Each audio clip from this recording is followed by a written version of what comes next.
Good morning students. आज हम पढ़ेंगे वेक्टर प्रोडक्ट, सदिश गुणनफल, दो सदिशों का। आगे जाएंगे तो 3 के बारे में भी पढ़ेंगे।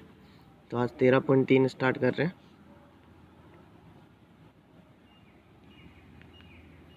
दो सदिशों का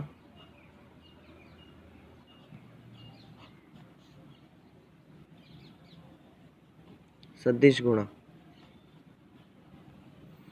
जिसको हम बोलते हैं vector product. Vector product, cross product भी बोल सकते हैं इसको, क्योंकि उसको डॉट के साइन से शो कर रहे थे, इसको क्रॉस लगा के शो करेंगे। ठीक है।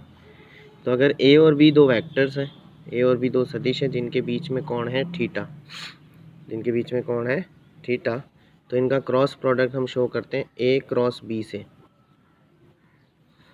और ये होता है ए का परिमाण बी का परिमाण साइन थीटा एन कैप।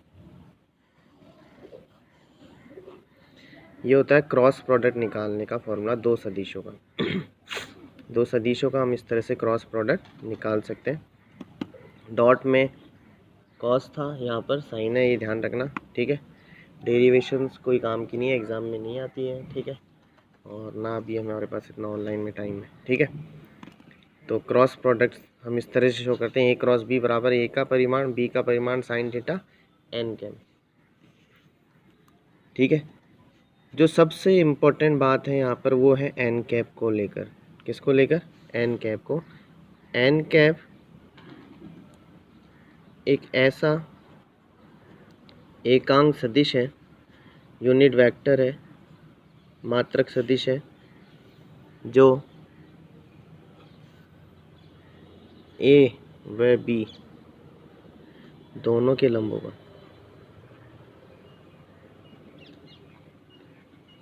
ठीक है। जो ए व बी दोनों के लंब होगा। अगर यहाँ से देखें अपन एक बार के लिए कि जैसे आपने इसका मॉड्यूलस लिया, तो ये आपको मिलेगा ए क्रॉस बी का मापांक।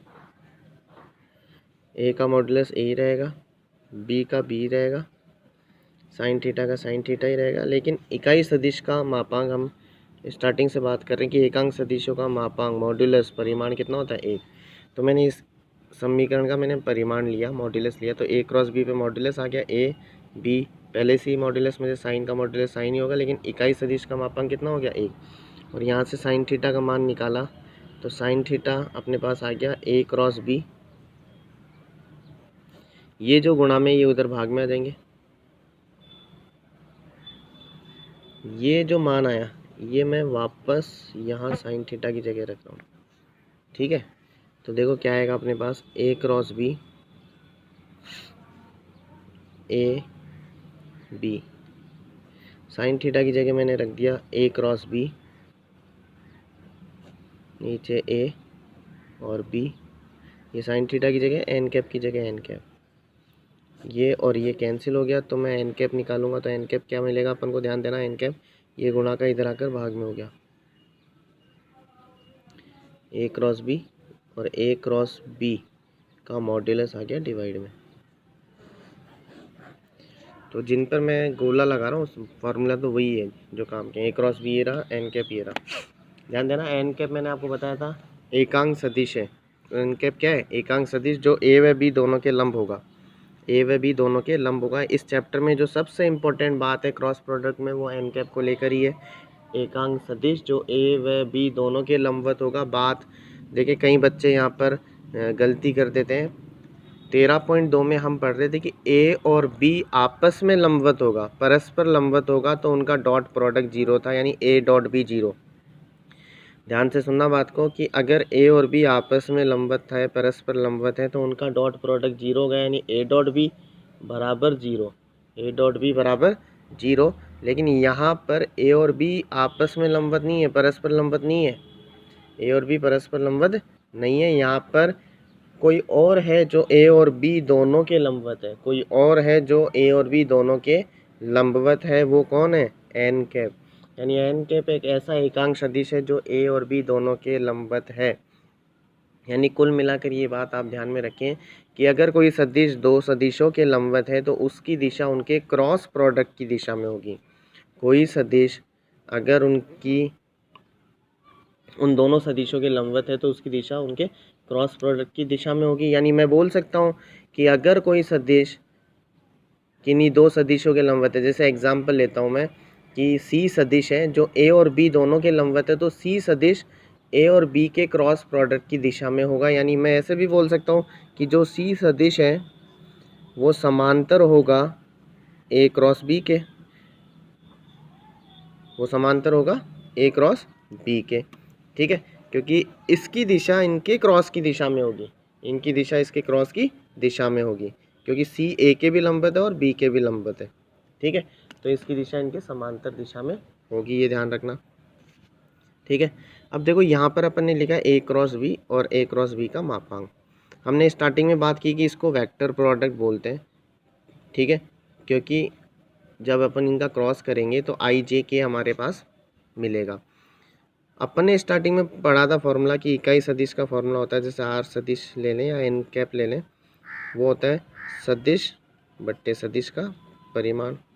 तो देखो अगर एकांक सदिश के प्रोस्पेक्टिव से बात करें तो चीज़ तो वही है, ए क्रॉस बी से भी सदिश मिलेगा, यहाँ पे भी सदिश है, यहाँ नीचे मॉड्यूलस था मापांक था तो यहाँ पे भी मापांक है, यानी एन जो इकाई सदिश है वो तो उसका तो नेचर वही है, सदिश बट्टे सदिश का परिणाम। अगर हम फॉर्मूले को इस तरह से याद रखें, वहाँ पर क्या था एकांक सदिश का सूत्र सदिश बट्टे सदिश का परिमाण, यहाँ पर क्या है एकांक सदिश का सूत्र सदिश बट्टे सदिश का परिमाण। लेकिन यहाँ वहाँ हम सिर्फ एकांक सदिश निकाल रहे थे और यहाँ हम निकाल रहे हैं एकांक सदिश जो ए और बी दोनों के लंबवत है, तो उसकी दिशा क्रॉस की दिशा में भी तो होगी, यानी क्रॉस की दिशा में सदिश बटे क्रॉस की दिशा में सदिश का मापांक। तो चीज़ एकांक सदिश की तो वही है, बस वर्ड्स बदलें कि वहाँ उस दिशा में एकांक सदिश था, वहाँ उनके लंबवत दिशा में एकांक सदिश है, ठीक है। तो सबसे इम्पोर्टेंट बात है इस एन कैप को लेकर कि एन कैप एक ऐसा सदिश है जो ए और बी दोनों के लंबवत है। एग्जाम्पल के बेस पे अगर हम समझें तो ध्यान देना, एक्स दिशा में एकांक सदिश होता है, एक्स दिशा में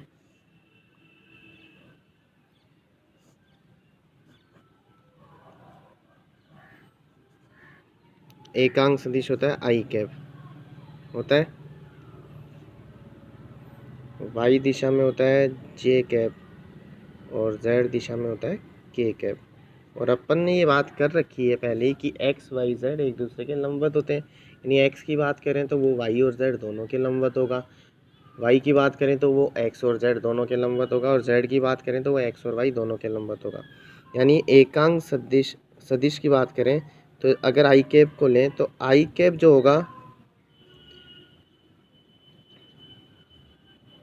आई कैप की दिशा होगी जे और के क्रॉस की दिशा में, यानी आई कैप बराबर होगा जे क्रॉस के, ठीक है। यानी आई कैप की दिशा जे और के लंबवत दिशा में होगी, जे और के लंबवत होगा तो उनके क्रॉस की दिशा में होगी, जे कैप होगा के क्रॉस आई और के कैप होगा आई क्रॉस जे, ठीक है। तो ये यहीं से हमें मिलता है फॉर्मूला कि इसकी दिशा इनके लंबवत दिशा में है, ठीक है, तो जे क्रॉस के आई होगा। तो इस तरह से आप ध्यान में रख सकते हैं, ये आई, ये जे और ये के, ये डायरेक्शन इसमें मैटर करेगी, मतलब ये क्रम विनिमय होता है, सदिश में डायरेक्शन तो मैटर करती है लेकिन ये क्रम विनिमय नहीं होता है, डॉट प्रोडक्ट क्रम विनिमय होता है। मतलब ए क्रॉस बी है तो बी क्रॉस ए नहीं होगा, अगर बी क्रॉस ए होगा तो माइनस लगाना पड़ेगा, लेकिन डॉट में ए डॉट बी था तो बी डॉट ए भी हम लिख सकते हैं, ए डॉट बी को बी डॉट ए लिख सकते हैं, लेकिन ए क्रॉस बी को बी क्रॉस ए नहीं लिख सकते, अगर लिखेंगे तो माइनस लगाना पड़ेगा। तो यहाँ से देखो ये डायरेक्शन मैंने एरो लगा रखी, तो आई का क्रॉस अगर जे से होगा, आई का क्रॉस जे से होगा तो हमें मिलेगा आई का क्रॉस जैसे किया तो के मिलेगा, ये देखो। फिर यहाँ से देखें तो जे का के से होगा, जे का के से होगा, जे का के से होगा तो आई मिलेगा, और ऐसी के का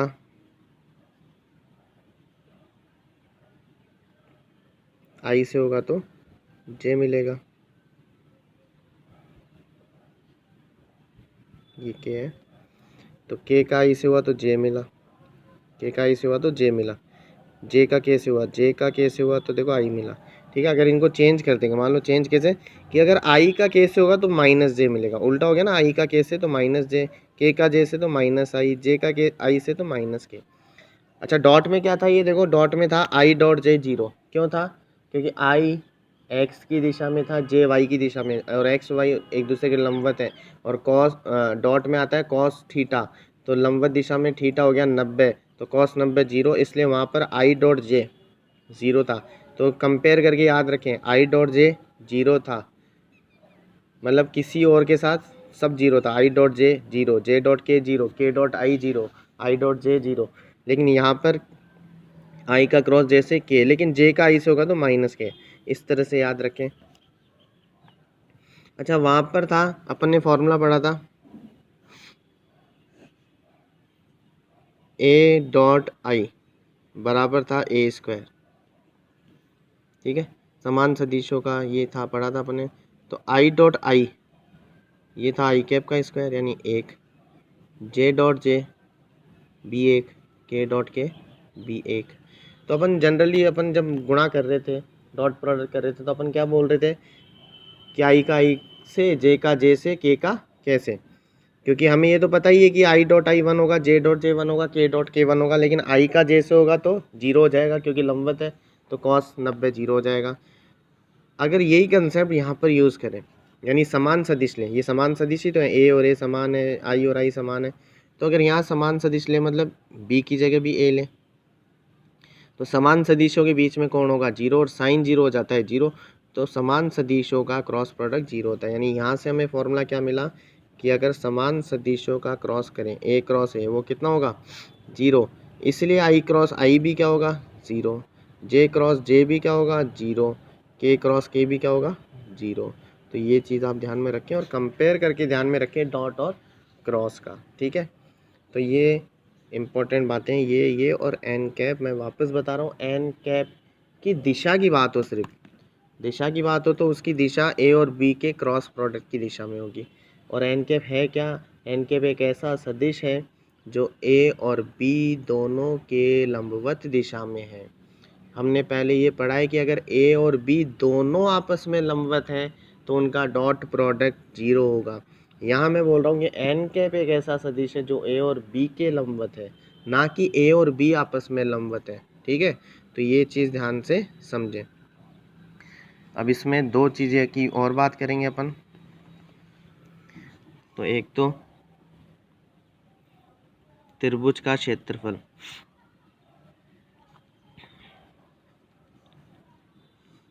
एक त्रिभुज दे दिया जाए आपको ABC, जिसकी आसन भुजाओं के सदिश दे दिए, मान लो आपको ए और बी आसन भुजाएं जो एक बिंदु से निकलती है। तो ए और बी आसन भुजाएं हैं, भुजाओं के सदिश होने चाहिए, क्योंकि क्षेत्रफल में काम आप 7th क्लास से 6th क्लास से पढ़ते आ रहे हो, क्षेत्रफल में काम होता है भुजाओं से। ठीक है, तो क्षेत्रफल हो गया त्रिभुज का 1/2 ए क्रॉस बी का मॉड्यूलस, और क्योंकि ये क्षेत्रफल है तो आगे वर्ग मात्रक लिखना नहीं भूले। ध्यान देना, प्रश्न में आपको शीर्षों के सदिश दे सकता है, जैसे एग्जाम्पल के तौर पे हम लिख दूँ, मान लो यहाँ 1 2 3 दे दे, यहाँ 4 5 6 दे दे, यहाँ -1 0 5 दे दे, तो आपको भुजाओं के सदिश निकालने होंगे। जैसे BC निकाल रहे, जैसे मैं बी बिंदु से वियोजन कर रहा हूँ तो मैं एक तो BC सदिश निकालूंगा और एक मैं निकालूंगा BA सदिश। तो BC सदिश क्या होगा, C में से B घटाएंगे, यानी 4 -1 आई कैप, 5 -2 जे कैप और 6 -3 के कैप। ये हो गया 3i + 3j + 3k। ऐसे BA सदिश, तो ए बाद वाले में से यानी ए में से मैं बी घटाऊंगा, -1 में से -1 गया तो -2i, 0 में से 2 गया तो -2j और 5 में से 3 गया तो 2j 2k। तो भुजाओं के सदिश होने चाहिए, ये ध्यान रखना। ये जो सदिश यहाँ पर हम ए और बी रख रहे हैं ये भुजाओं के स्थिति सदिश है, ना कि शीर्षों के। शीर्षों के सदिश दिए हों, जरूरी नहीं कि बिंदु ही दे, आपको शीर्षों की स्थिति सदिश भी दे सकता है। ऐसे लिखा हुआ आ सकता है प्रश्न में कि किसी त्रिभुज ABC के शीर्षों की स्थिति सदिश I cap plus 2J plus 3K, 4I plus 5J plus 6K है, माइनस आई प्लस 5K है। तो उसका क्षेत्रफल ज्ञात करें। तो मैं बार बार कह रहा हूँ शीर्षों के कुछ से काम नहीं होगा, आपको भुजाओं के सदिश निकालने पड़ेंगे, भुजाओं के। तो भुजाएं आप इस तरह से घटाकर निकालेंगे। फॉर्मूला ध्यान है नहीं, ये x2 माइनस x1 आई के प्लस y2 माइनस y1 जे के प्लस z2 माइनस z1 के। सदिश दे दे, जैसे सदिश रूप में ये दे दिया तो बी सी सदिश कैसे लिखोगे, सी का स्थिति सदिश position vector of C minus B का स्थिति सदिश पोजीशन वेक्टर ऑफ बी। ठीक है, तो ये चीज़ आप ध्यान में रखेंगे। इसी में फिर समांतर चतुर्भुज का क्षेत्रफल,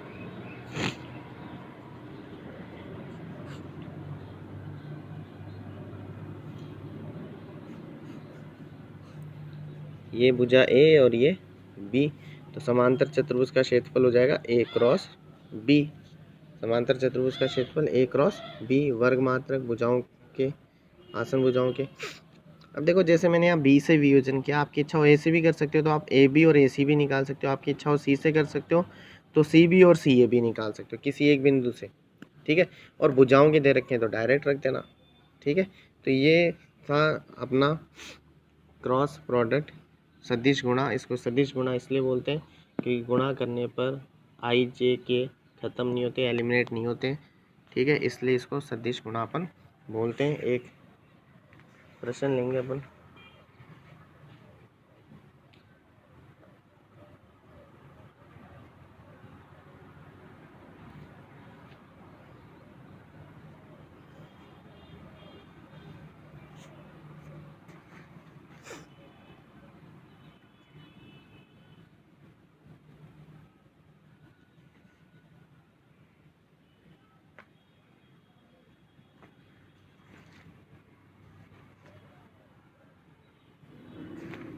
क्वेश्चन नंबर अपन लेते हैं बुक का second question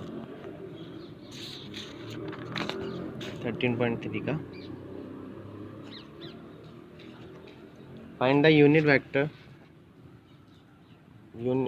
vector perpendicular to vector i minus 2J plus k 2I plus J minus 3K। यानी इन सदिशों के लंबवत सदिश ज्ञात करें। मैं इसको ए मान लेता हूँ, माना ए सदिश बराबर आई कैप माइनस 2J प्लस के, और बी सदिश है 2I plus J minus 3K। इन सदिशों के लंबवत आपको एकांक सदिश निकालना है। ठीक है, यानी एन कैप निकालना है। तो आप ऐसे लिख दें ए व बी के लंबवत एकांक सदिश एन कैप बराबर ए क्रॉस बी, और नीचे आ जाएगा ए क्रॉस बी का मॉड्यूलस। तो ए क्रॉस बी निकालेंगे पहले, क्रॉस प्रोडक्ट सारणिक बना के निकालते हैं अपन, आई कैप जे कैप के कैप सारणिक बना के यहाँ एक ही घटक रख देंगे, 1 माइनस 2 और 1 2 1 माइनस 3।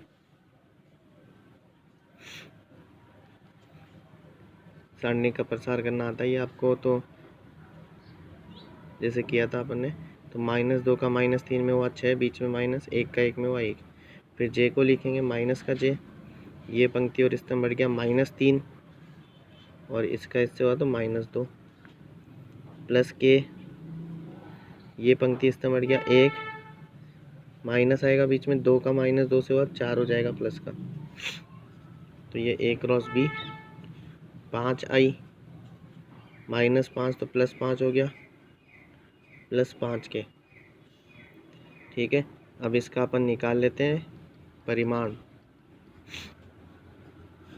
5 का स्क्वायर 125, 25, ये भी 25, और 5 का स्क्वायर इधर भी 25। इसको बोल सकते हैं अपन 125 या 25 हो गया, सॉरी 75। ठीक है, और ये हो गया 25 इंटू 3 5√3।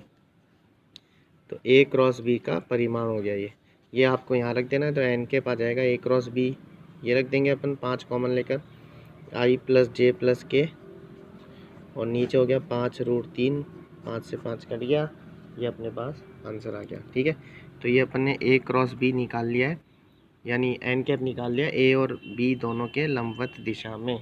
ठीक है, तो आप कुछ क्वेश्चंस करेंगे, मैं बता देता हूँ आपको कौन सा करना है। चलो एक और कर लेते हैं अपन।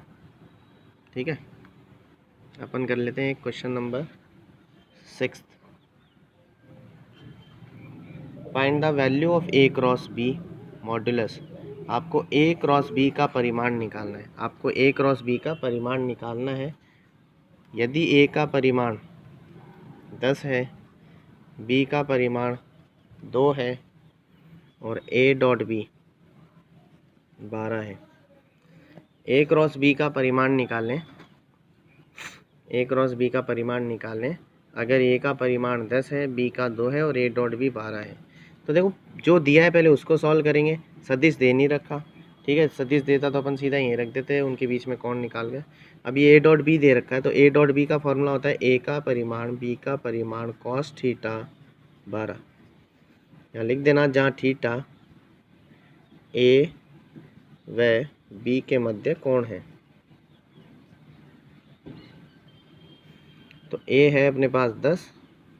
अब ये क्रॉस जो मैथमेटिकल में अपन जनरल गुणा करते हैं वो है, बी है 2, यहाँ कॉस थीटा बराबर 12, तो कॉस थीटा बराबर 12/20, 4 के पहाड़े से 4 तिये 12, 4 पंजे 20, कॉस थीटा आ गया। साइन थीटा निकाल लेते हैं। साइन थीटा क्यों निकाल रहे हैं, क्योंकि क्रॉस में साइन चाहिए अपन को। साइन थीटा होता है 1 minus cos square theta under root में, तो 1 माइनस कॉस स्क्वायर, तो 3 का स्क्वायर 9, 5 का 25, 25 से कम 25, 25 में से 9 गया 16/25, 16/25 को लिख दिया 4/5। ये साइन थीटा आ गया। अब यहाँ से ए क्रॉस बी निकालना है अपन को। तो ए क्रॉस बी क्या होगा, ए का परिमाण बी का परिमाण साइन थीटा एन कैप, लेकिन इसका मॉड्यूलस निकालना है, तो यहाँ मॉड्यूलस लगा दिया। और अपन ने बार बार बात की कि एन कैप का मॉड्यूलस कितना होगा, 1, तो ये तो 1 हो गया। ये चल ही रहा है ए क्रॉस बी। ए का परिमाण अपने पास 10 दे रखा है, वो रख दिया। बी का दे रखा है 2, साइन थीटा दे रखा है 4/5, एन कैप का 1 हो गया। 5 दूनी 10, 4 दूनी 8, 8 दूनी 16, ये आ गया अपने पास। ठीक है, तो एक ये क्वेश्चन भी करना, फर्स्ट क्वेश्चन आप करना। ठीक है, एक क्वेश्चन और कर लेते हैं, क्वेश्चन नंबर 3।